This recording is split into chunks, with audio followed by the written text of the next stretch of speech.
There are people who came before you, and before them others still, each one born into a world they did not choose, each one shaped by forces larger than themselves, each one carrying something that the history books recorded as dates and events, but that lived inside them as something far more personal than that.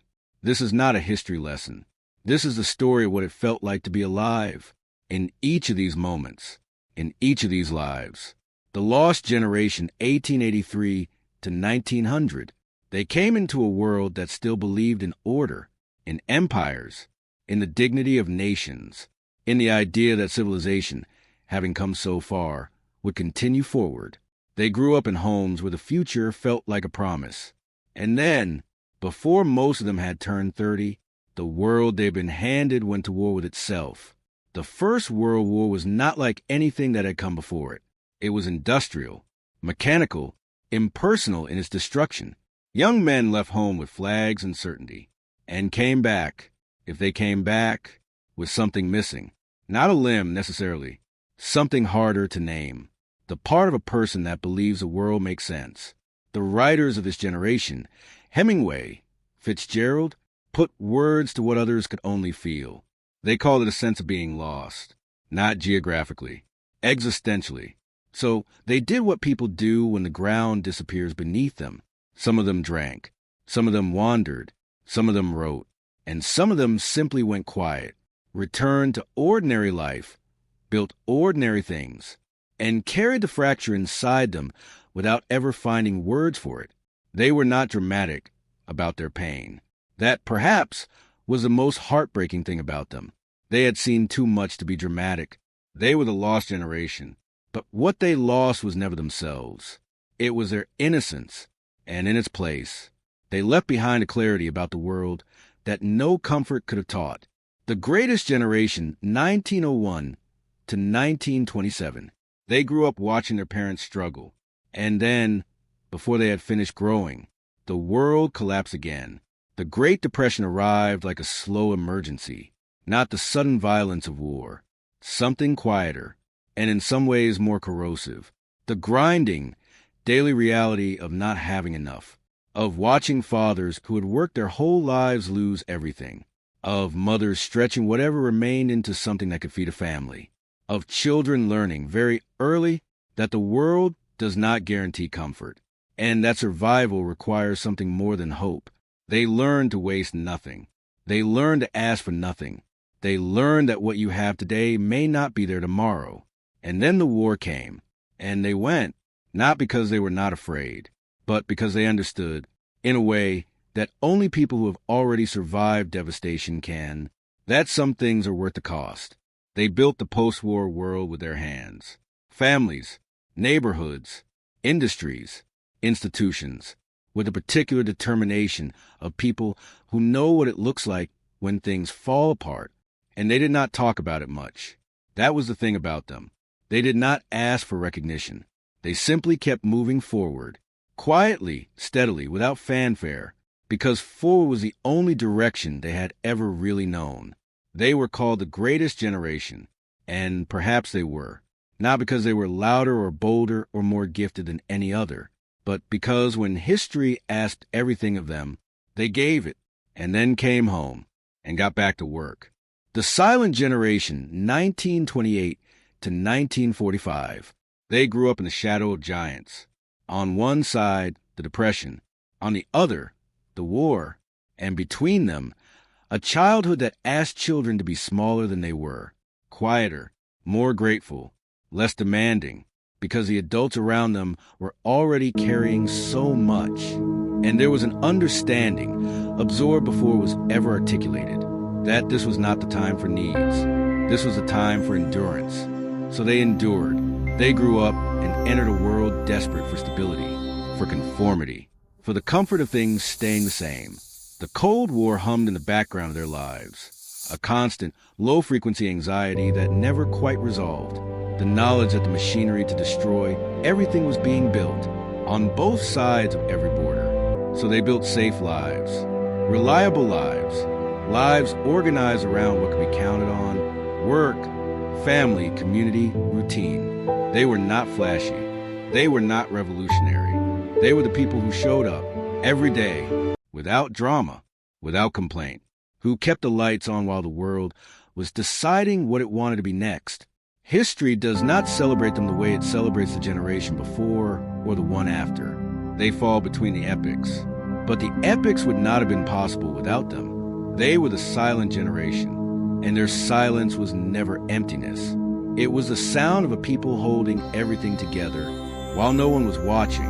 The baby boomers, 1946 to 1964. After the war ended, something happened that the world had not felt in a very long time. Relief. Soldiers came home. Families were built. Children arrived in enormous numbers into a world that was, for the first time in decades, exhaling. The economy was growing. Cities were expanding. The future felt genuinely like something to move toward rather than something to survive. These children grew up in that exhale. They were told by their parents, by the culture, by the particular optimism of that era, that the worst was behind them, that things would keep getting better, that they could want more than their parents had, and that wanting more was not greed. It was progress, and they believed it. They protested for it, marched for it, sang for it. A generation that arrived into comfort and used that comfort to demand something more than comfort. Justice, meaning a world that matched its ideals. Some of those ideals were realized, some were not, and as they aged, as the revolution quieted into careers and mortgages, some of them felt the distance between who they had meant to become and who they had become. It is a particular kind of grief, that distance, not dramatic enough for a name, just a quiet weight of a dream the years made smaller. They were the baby boomers. They arrived into the best conditions any generation had ever been handed. And what they did with that, the love, the struggle, the contradictions, the genuine attempt to build something worth living in, is more complicated and more human than any headline ever captured. Generation X, 1965 to 1980. They grew up watching the idealism of the generation before them run into the wall of reality, watching marriages dissolve, watching institutions crack, watching the adults in the room quietly figure out that the story they had been told was not quite true. They were latchkey kids, many of them, home alone after school because both parents worked, or because one parent had left, or because the world had become a place where childhood had to be more self-sufficient. So they became self-sufficient. They figured things out on their own. They developed an inner compass that did not wait for permission or guidance or someone to explain the rules. They were skeptical, ironic, allergic to sentimentality, not because they did not feel things deeply, but because they had learned early that feeling things too openly was a vulnerability the world did not always handle with care. They came of age in the 80s and 90s. The Cold War ended. The internet arrived. The world accelerated, suddenly and dramatically, into something new. And they were the last generation to have known the world before the acceleration. The last ones who remembered silence, who remembered boredom, who remembered what it felt like to be unreachable, and to not know yet whether that was a loss. They were Generation X, the ones nobody made movies about, the ones who quietly, without fuss, held the world together in the transition between one era and the next, asking nothing, expecting little, delivering everything. The Millennials, 1981 to 1996. They were promised something, not quietly, not ambiguously, clearly, repeatedly, with genuine conviction. That education was an investment that would pay, that if they worked hard, followed the path, the life they were shown was a life they would inhabit. They did everything that was asked of them. They studied, they graduated, they showed up, and then the ground shifted. The financial crisis of 2008 arrived like a slow demolition. Jobs disappeared. The certainties that had organized a path forward turned out to have been built on things that were never as solid as they appeared. They graduated into ruins, not physical ruins, the ruins of an expectation. And here's where the story gets interesting, because they did not collapse. They rebuilt, without a map, in real time, inside the gap between what they were told and what they found. They asked questions no previous generation had the space to ask. What do I actually value? What does a life worth living look like when the version I was sold no longer fits? That questioning was painful, and it was also quietly a kind of freedom, because when the external blueprint fails, you are forced finally to build something from the inside. They were the millennials, the generation that was blamed for everything. But underneath all of that, a generation genuinely reinventing what it means to live with purpose in a world that kept changing the terms. Generation Z, 1997 to 2012, they never knew a world without the internet, which means they never knew a self that was entirely private. Every previous generation made mistakes in private, tried on identities that disappeared when they didn't fit, had the luxury of becoming quietly without an audience. Generation Z did not have that luxury. Their adolescence was visible. Their confusion was archived.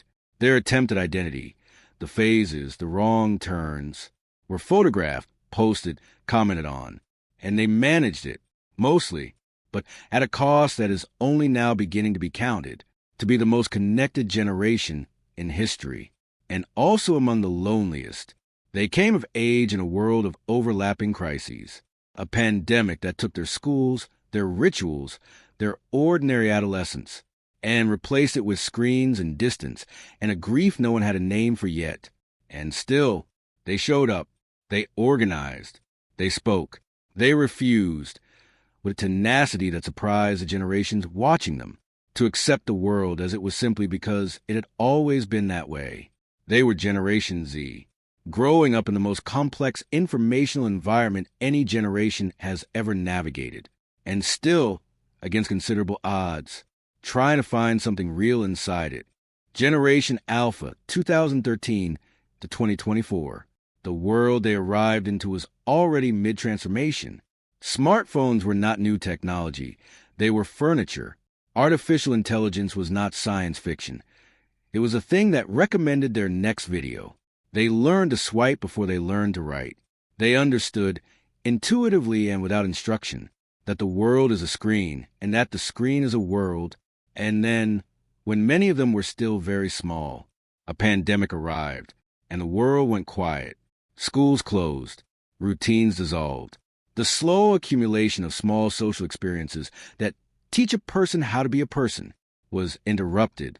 No one fully knows yet what that interruption will mean for them. They are still becoming. But here is what is also true.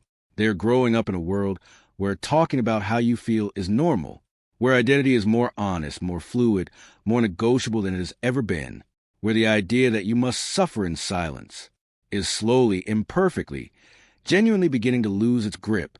They are Generation Alpha, the first ones to grow up in a world that is learning, finally, to be gentler, and what they build inside themselves and in the world is still being written. Generation Beta, 2025 to 2039. You are just arriving. Some of you are not yet born. The world waiting for you is one that the people alive today are still trying to understand themselves. It will hand you things no generation has been handed before. Challenges that do not yet have names. Technologies that do not yet exist. Questions about what it means to be human that are only now beginning to be asked. And like every generation before you, you will not have chosen the world you arrive in. You will simply arrive. And then, as every generation has done, in every era, under every kind of pressure, you will begin to figure out what it means to be alive in this particular moment, what it means to be you. 9 generations, 9 different worlds, 9 different ways of answering the same fundamental question. How do I survive this? How do I make something meaningful out of the particular difficulty I was handed? What history confirms again and again is that the wound is never the whole story. Every generation that was broken open by its era found something inside that the breaking revealed. The lost generation found clarity. The greatest generation found endurance. The silent generation found quiet integrity. The boomers found hunger for meaning. Generation X found self-reliance. The millennials found the courage to rebuild. Generation Z found a voice. Generation Alpha is still finding, and Generation Beta has not yet begun. The era that formed you was not a mistake. The difficulty was not a punishment. It was a particular school that built the particular person you became. And that person, with all of their specific wounds, their specific gifts, their specific way of moving through the world, is not a product of history. They are a response to it. Write your generation in the comments. And if something in this reached somewhere real, say that too, because the things we name together carry less weight than the things we carry alone.